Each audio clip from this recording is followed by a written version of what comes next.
Orang pintar belum tentu orang berakhlak.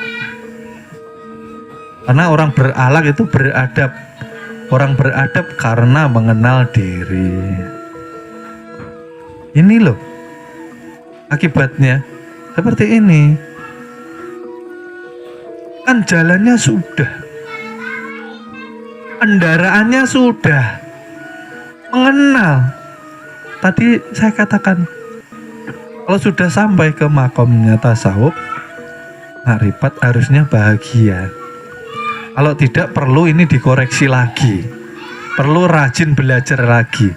Kurangnya, salahnya di mana? Tuhan kan sudah ketemu, tidak perlu mencari kita. Tinggal apa sekarang? Tinggal sami'na wa atoknanya, gitu loh. Rendah hati sama Tuhan. Jangan merasa hidup sendiri. Kita ini kalau tidak nurut Tuhan itu namanya sombong. Hidup dititipi, suruh taat aja, nauzubillah. Hidup dititipi loh, ya, suruh taat aja luar biasa. Ini belajar, duduk di majelis. Saya ini maksudnya. Wahono ini bejan nauzubillah. Susah diatur katanya. Yang mau dicari apa? Karena karomah bagian daripada ujian itu sendiri. Orang belajar ilmu tasawuf, orang belajar ilmu makrifat pasti diberi karomah Bapak Ibu. Tapi itu bukan tujuan kita. Itu untuk menguji kita. Apakah kita berhenti di situ saja? Atau ya kita terus istiqomah di atas hidayahnya atau petunjuknya. Ya ini tadi loh. Hidayah itu kalau tidak dijaga, ya lepas Bapak Ibu. Kita tidak bisa berdiri di atasnya dengan lurus.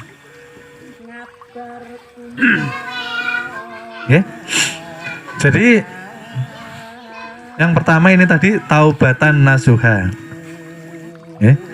Karena sebetulnya kita sudah bertemu tapi belum sampai. Yang pertama taubatan perlu kita renungkan kembali. Ayo, kita kan saling mengingatkan ya. Kita tidak boleh menghakimi, karena yang berhak menghakimi itu Tuhan, Yang tidak mempunyai salah itu Tuhan. Ya kita kewajiban karena saudara harus saling mengingat. Ilmu kan sudah dipegang toh Bapak Ibu. Jalannya sudah, kendaraannya sudah. Tapi kita tidak mau berjalan. Terkadang ada yang jalan tetapi lupa membawa pakaian yang bagus, yang bersih. Masa iya kita ke tempatnya Pak Lurah, kita pakai baju yang compang-camping, yang seminggu nggak dicuci, umpama kira-kira pantas atau tidak? Nah ini ke Pak Lurah loh. Nah ini ke Tuhan. Yang dilihat Tuhan itu bukan ketampanan wajah kita, bukan kecantikan wajah kita. Karena tampan dan cantik itu menipu saja. Kan sering saya katakan, cantik itu kalau muda. Loh kalau tua nyatanya ya cantiknya tidak berarti fata morgana atau semu belaka. Yang dilihat kan ini toh, kolbunya, kolbu yang dilihat Tuhan. Jadi ini yang perlu dijaga Bapak Ibu. Mudah sampai itu mudah sebetulnya.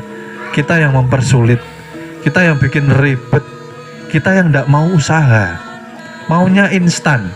Oleh sebab itu sekarang banyak mie instan, tinggal seduh jadi. Tasawuf makrifat tidak bisa seperti itu. Duduk di majelis, mengetahui kuncinya semua, secara teori langsung jadi, tidak bisa Bapak Ibu. Perlu proses. Makanya yang kemarin Saya ulangi lagi supaya ingat. Kita ini harus terlahir kedua kali. Masih ingat ya Bapak Ibu ya? Yang pertama sebelum mengenal ilmu tasawuf, dilahirkan oleh bapak dan ibu. Ternyata setelah dilahirkan hati kita menjadi mati karena tidak ada yang menuntun, tidak mempunyai guru. Nah, harapannya setelah masuk majelis ini kita bisa hidup lagi. Apanya yang hidup? Hatinya lahir kembali. Yang lahir apa? Kesadarannya.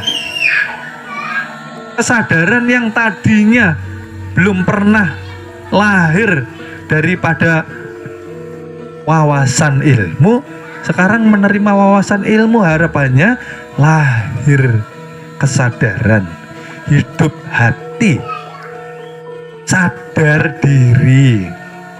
Tuh, sadar dirinya seperti apa? Harus berlomba-lomba untuk taubatan nasuha. Makanya saya bilang, Israel ini kan keliling nih Israel, gitu. Datang ke pintunya, weh, Wahono, siap bos. Loh, kita harus ready, kita harus siap. Apa yang kita takutkan? Takut mati artinya kita merasa siapa yang merasa hidup maka akan dimati. Siapa yang dimatikan maka jasadnya akan dimakan ulat dan bela. Merasa hidup, Tuhan tidak suka. Berarti kita menduakan tuh. Paham nggak Bapak Ibu nih? Oleh sebab itu barang siapa yang ketakutan menghadapi hidupnya, khawatir, was-was bab rezeki, berarti dia merasa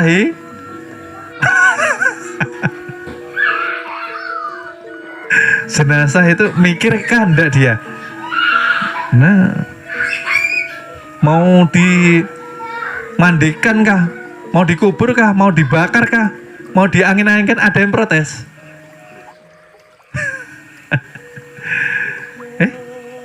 Di Bali dibakar, ada yang dilarung,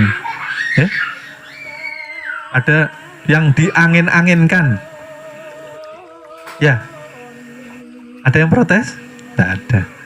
Belajarlah berserah diri, tawakal kepada Allah Subhanahu wa Ta'ala, secara sempurna, seperti berserah dirinya ulat yang ingin bertaubat. Ulat karena pengen bertobat, sadar diri Bapak Ibu. Itu loh ulat, sadar dia. Masa iya hidupku terus menyusahkan orang. Sadar ulat itu loh. Akhirnya tobat. Karena ingin menghindari manusia supaya tidak terkena racunnya, bulunya, mengasingkan diri. Gitu loh. Ini ulat loh. Akhirnya dia uzlah, dia puasa ilmu, menjaga dirinya supaya tidak mengganggu orang. Akhirnya dia berserah diri totalitas kepada Tuhan. Dia awalnya tidak mengharap nantinya dijadikan kupu-kupu, nggak ngerti, mana ngerti. Karena keberserah diriannya secara totalitas bertakwa kepada Allah Subhanahu wa Ta'ala, akhirnya Allah menaikkan makom derajatnya. Kan tidak mungkin Bapak Ibu secara logika. Ya karena kita sudah belajar saja ilmunya. Tapi yang berkehendak siapa? Oh, betulkah? Siapa yang merubah? Dari ulat jadi kupu-kupu? Mustahil bisa terbang. Tadinya geremet. Nah, kita manusia diberi kelebihan. Masa iya sih? Masa iya? Setiap hari kita tidak pernah berpikir, kira-kira saya ini bermanfaat enggak bagi orang lain, atau justru banyak menyakiti orang ya? Kira-kira. Ini Wahono nih. Oh iya Wahono, kamu ini bermanfaat kan enggak sama keluargamu saja loh. Kira-kira kamu itu bermanfaat atau merugikan? Atau justru menyakiti keluargamu? Wahono. Nah kan kayak gitu. Untuk diri saya sendiri gitu loh.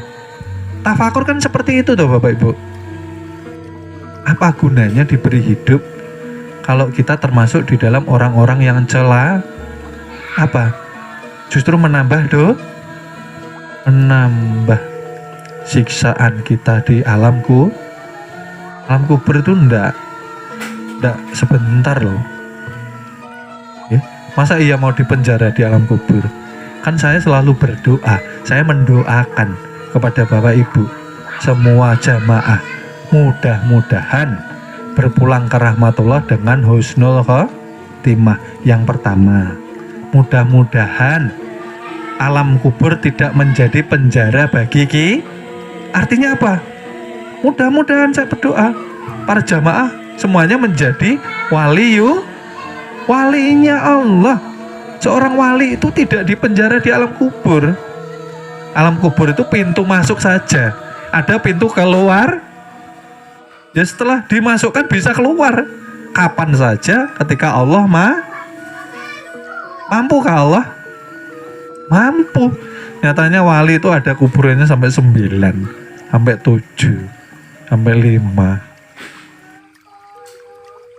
Nah, ilmunya kan di sini Bapak Ibu. Sudah diberi semua. Gitu. Kok enggak ada hasilnya? Artinya kita harus mengoreksi diri. Tafakur lagi. Apa kurangnya saya ini? Kan bersama Tuhan saya. Saya justru enggak ada. Kan gitu. Pohonnya enggak ada. Gitu loh.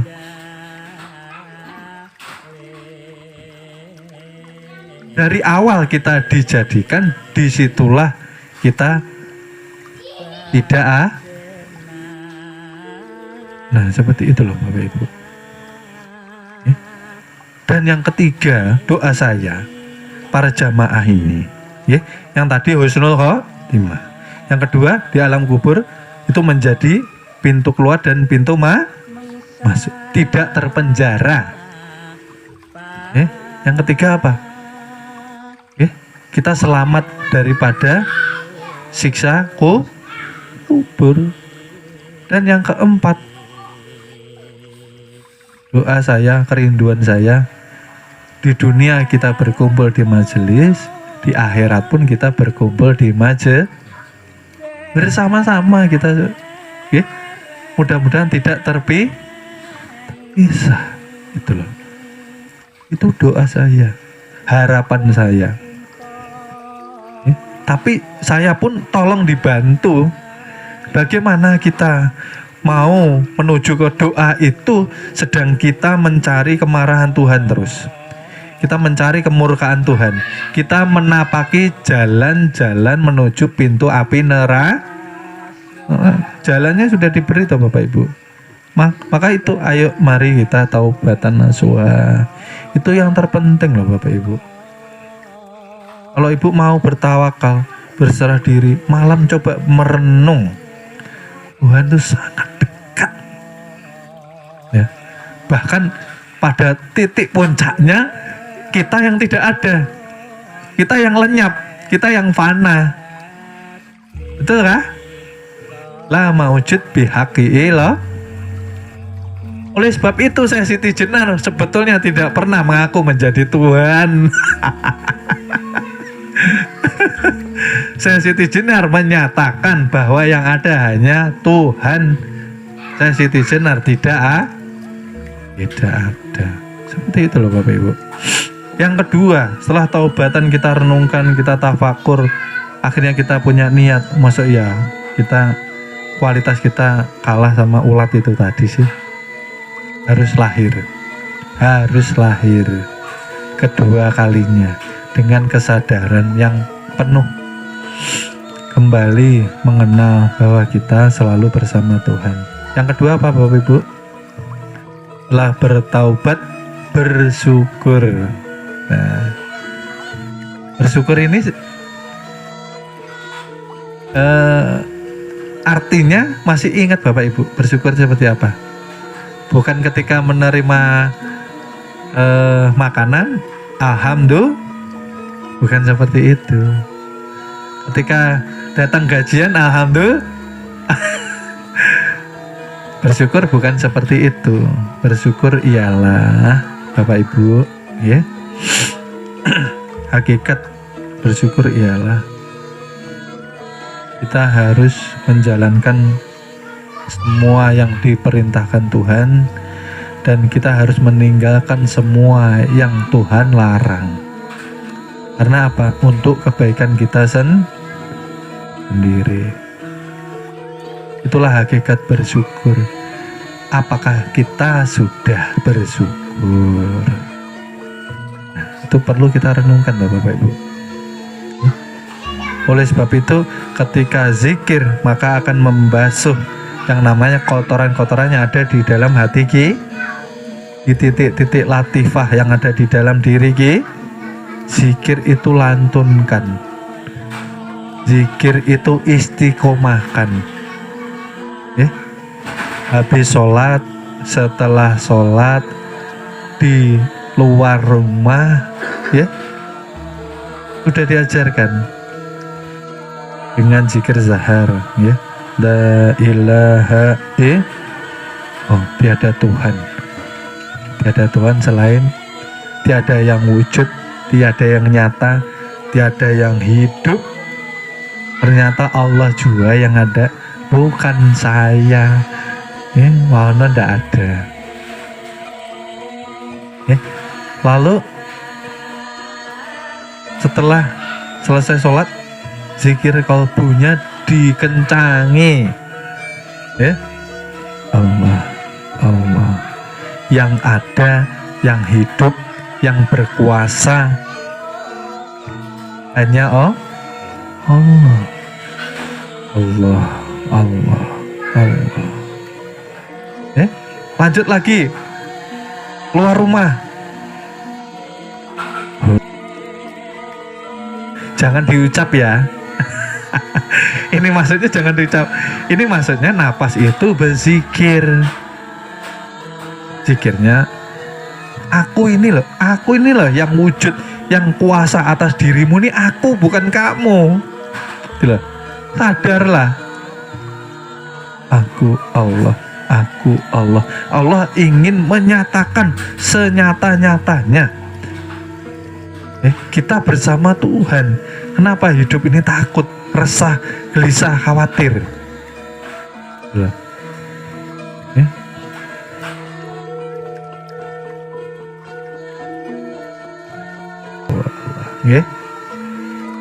Lalu ketika kita sambil ngobrol, kita sambil berdagang umpamanya, ngobrol sama teman, zikirnya seperti apa? Melalui kesadaran bahwa yang wujud, yang tampak, tiada lain, Dia juga.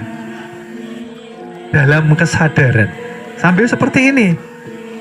Nah, ketika kami menyampaikan amanah seperti ini, tetap zikir dengan kesadaran bahwa yang wujud, yang tampak, yang tajali, yang nyata, tiada lain, satu orangnya, tidak dua, tidak tiga. Makanya kalau bersaksi asyhadu alla ilaha, satu kan dua, Bu? Asyhadu alla ilaha illallah. Satu ya, Bu ya. Satu keluar, tiga kedah. Ini yang disembunyikan Bapak Ibu. Satu keluar menyatakan ahad, ahad. Hanya satu yang wajibul wujud. Wajibul wujud itu yang wajib, nyata, ada, hanya Allah Subhanahu. Yang tiga disembunyikan, kenapa? Ini menjadi rahasianya Adam, Muhammad, disembunyikan. Nah, bersaksi asyhadu alla ilaha illallah wa asyhadu anna Muhammad.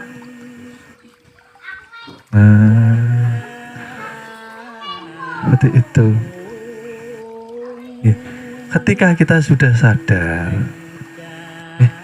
nanti zikir kita akan timbul yang namanya rasa. Kenapa timbul rasa? Karena Allah sudah ridho dengan Allah sudah cinta dengan kita, Bapak Ibu. Kenapa selama ini zikir kita, sholatul daim kita tidak ada hasil? Karena Tuhan melihat kesungguhan kalbu kita. Betulkah bertakwa? Betulkah beriman? Betulkah cinta? Ini yang dilihat kalbunya. Ya? Kita sampai lelah zikir, ya.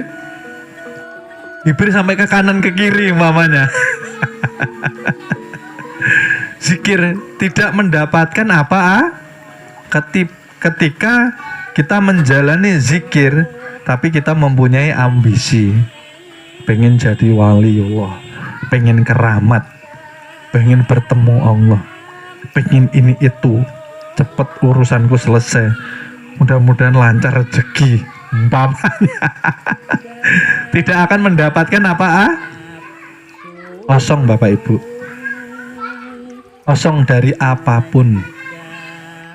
Karena Tuhan tidak bisa dihampiri, didatangi dengan segala hal sesuatu yang tidak bersih dan zikir, ya tetap zikir.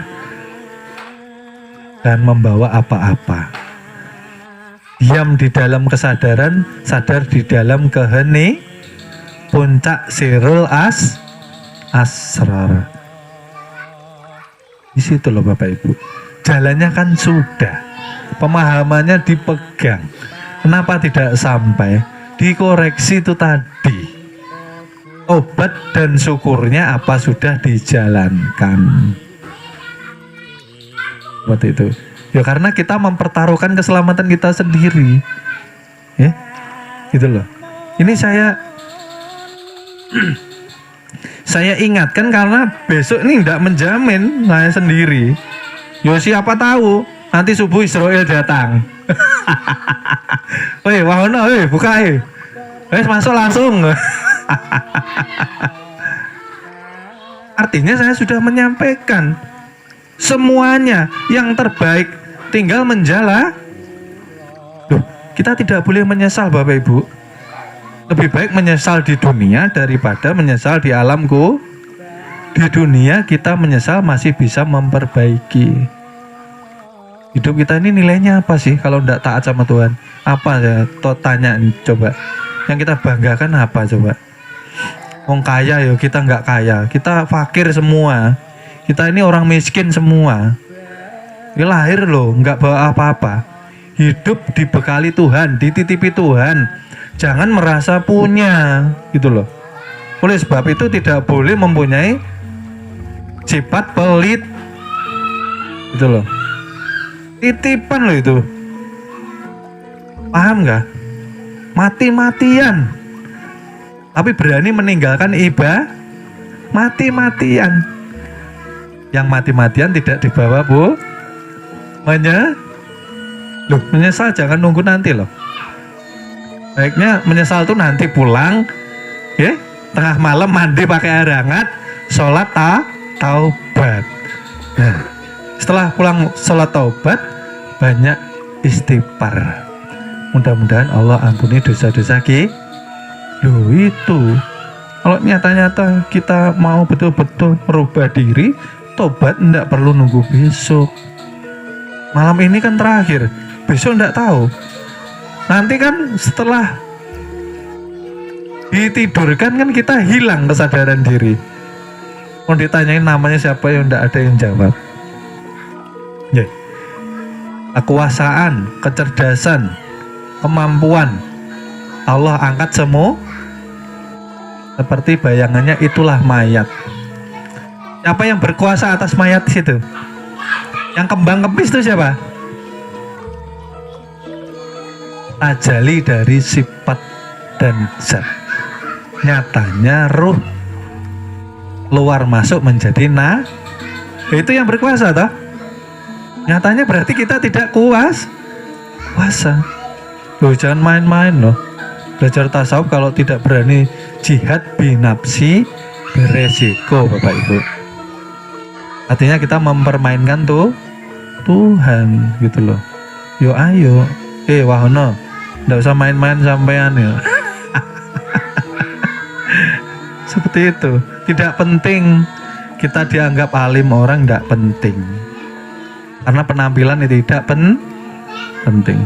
Biarlah kita dianggap biasa-biasa saja. Yang penting kita istimewa di sisi Allah Subhanahu. Nah, paham ya? Penampilan tidak penting Bapak Ibu. Yang penting tampilan kolbu atau hati kita.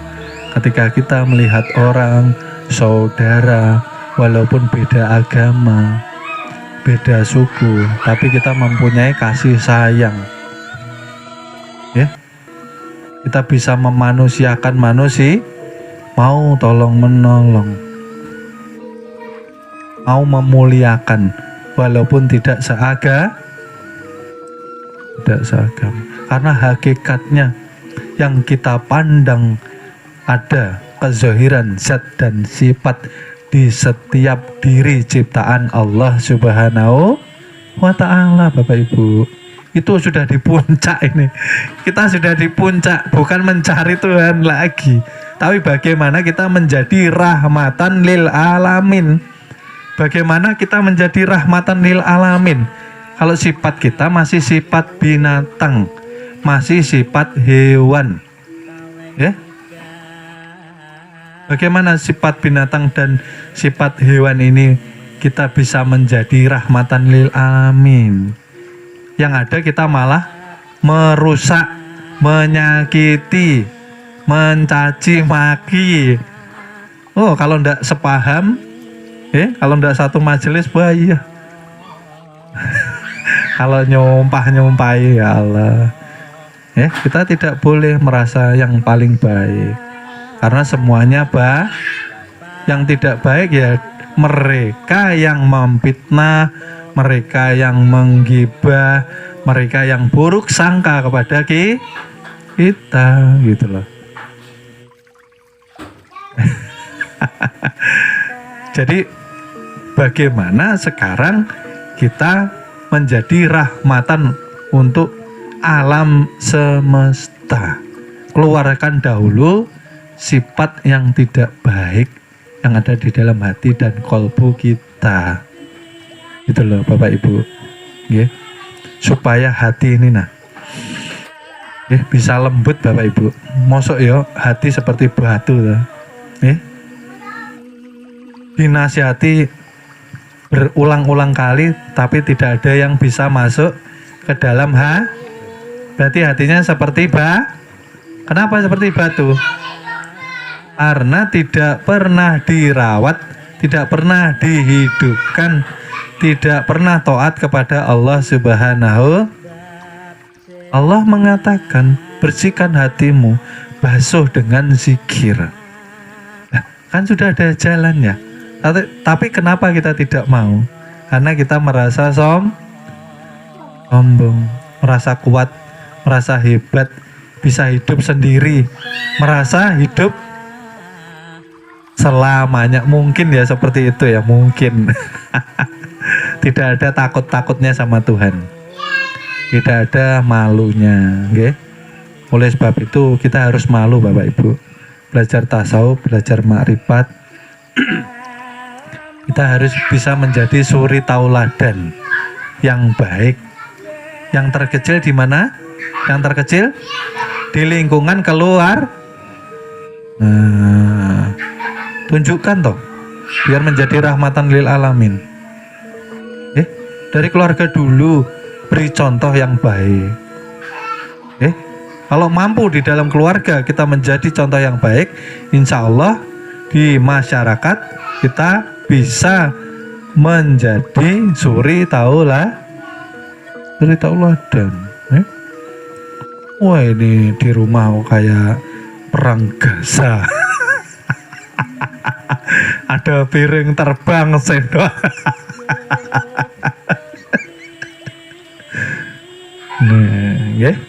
Jadi mudah-mudahan kajian malam ini mudah-mudahan khususnya untuk saya pribadi, saya ini bukan Bapak Ibu. Saya ini Wahono, mudah-mudahan engkau sadar. Wahono, mudah-mudahan engkau bisa taubatan nasuha, mudah-mudahan. Saya loh ya. Mudah-mudahan Wahono sadar diri. Sadarlah diri. Bahwa setiap saat yang namanya Israel bisa bertamu, bisa ngajak ngopi, Pak. Kalau ngopi ini biasanya dikasih tahu biasanya. Mau kemana Israel? Aku mau ke sana loh. Tapi nunggu orangnya dulu.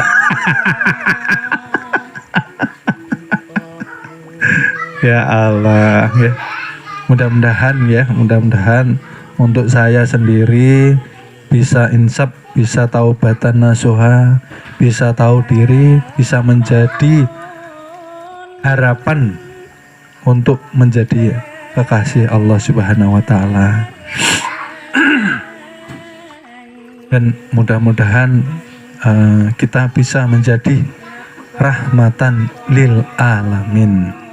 Amin amin ya robbal alamin. Mungkin untuk malam ini kami cukupkan sekian. Mudah-mudahan materi kajian malam ini mampu menggugah, menyadarkan kalbu dan hati kita. Sebelum kami tutup, khususnya saya betul-betul minta maaf, minta ridhonya dunia akhirat apabila ada kata-kata yang kurang berkenan di hati Bapak Ibu, ada kata-kata yang mungkin menyakiti Bapak Ibu, ya, kata-kata yang mungkin kurang pantas diucapkan. Saya pribadi mohon maaf, mohon ridhonya dunia akhirat, karena banyak salah, banyak kilapnya, karena tidak terlepas dari kefakiran saya, karena kebenaran mutlak datangnya hanya daripada Allah Subhanahu wa ta'ala. Mungkin sekian, kami ucapkan terima kasih. Mudah-mudahan bermanfaat bagi kita semua. Terima kasih. Kami tutup sekian. Wassalamualaikum warahmatullahi wabarakatuh. Mohon maaf, akan kami lanjut ke episode berikutnya. Terima kasih.